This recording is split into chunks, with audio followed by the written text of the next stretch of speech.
প্রজনন বৃদ্ধিতে নেত্রকোনার হাওরে 1 মাস মাছ ধরা বন্ধ ঘোষণা করেছে মৎস্য বিভাগ ও জেলা প্রশাসন।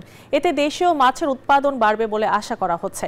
এই পদক্ষেপ বাস্তবায়নে জেলেদের খাদ্য সহায়তা নিশ্চিত করার তাগিদ দিচ্ছেন সংশ্লিষ্টরা।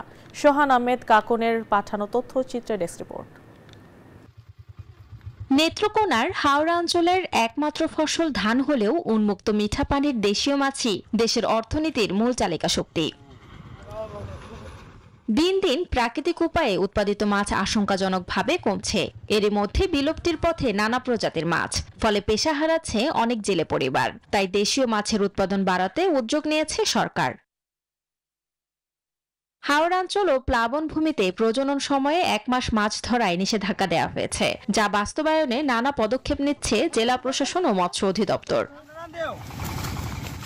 জ্যৈষ্ঠ মাসের মাঝামাঝি থেকে আষাঢ় মাসের মাঝামাঝি সময়ে নতুন পানিতে মা মাছগুলো ডিম ছাড়তে শুরু করে। তাই এই সময়ে মাছ ধরা বন্ধ রাখতে পারলেই মাছের উৎপাদন বাড়বে কয়েক গুণ। যদিও এই নিষেধাজ্ঞা বাস্তবায়নে জেলেদের খাদ্য সহায়তা নিশ্চিত করার দাবি সংশ্লিষ্ট জেলে ও হাওড়বাসীর।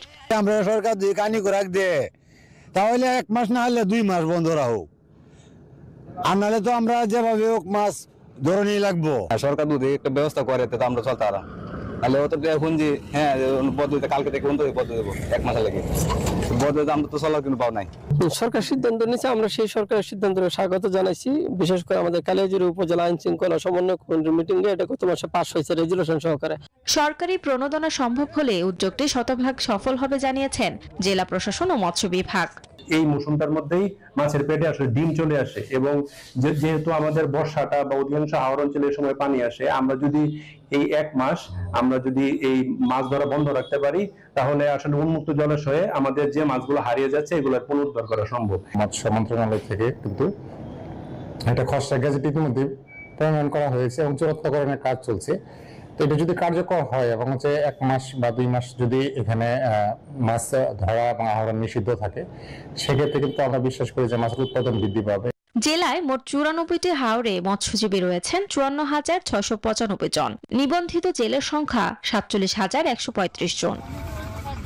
শান্তা ইসলাম, ডেস্ক রিপোর্ট, নিউজ 24।